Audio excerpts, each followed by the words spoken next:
Dag 10. In ons stukkie vandag lees ons hoe Rahab die verspieders van Josua weggesteek het toe hulle in Jerigo gekom het. Sy het hulle gehelp om die soldate wat gestuur is te ontvlug. Eers deur hulle weg te steek en toe deur hulle op hulle pad te help in die berge in. In die Nuwe Testament sien ons hoe iets soortgelyk met die geboorte van Jesus. Koning Herodes het Jesus as bedreiging gesien en die wyse manne gevra om hom te laat weet waar Jesus was. Maar na waarskuwing het die wyse manne besluit om nie gehoor te gee aan Herodes se versoek nie. Beide hierdie stories wys vir ons hoe die magte van die wêreld probeer het om die werk van God te vernietig. Die koning van Jerigo het probeer om God se plan om die beloofde land vir Israel te gee, te kelder. Herodes het probeer om God se plan vir verlossing van die wêreld te stop. Rahab het geluister na God en die verkenners weggesteek. Die wyse manne het God se pad gevolg en nie Herodes se nie.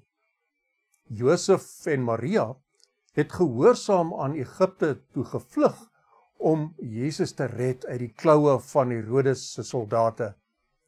Dit het 'n parallel in Rahab se storie. Sy het ook die verkenners opdrag gegee om na die berge te vlug en vir 'n tyd daar te vertoef. Die tema van 'n vyand in 'n verlore gaande wêreld loop reg deur die hele Nuwe Testament. En dieselfde geld vir die kruisdood van Jesus. Satan wou die plan van God stop, maar sy planne is deur God gebruik tot oorwinning en redding van die wêreld. Ons leer vandag in die stukkie dat daar baie magte is wat ons probeer ontmoedig.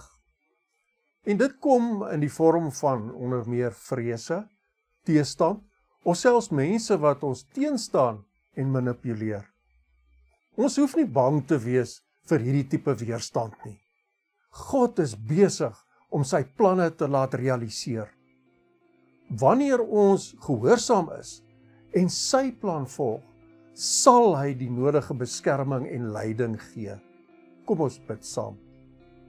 Dankie Here dat U vir ons lei en beskerm in U plan teen die bose magte.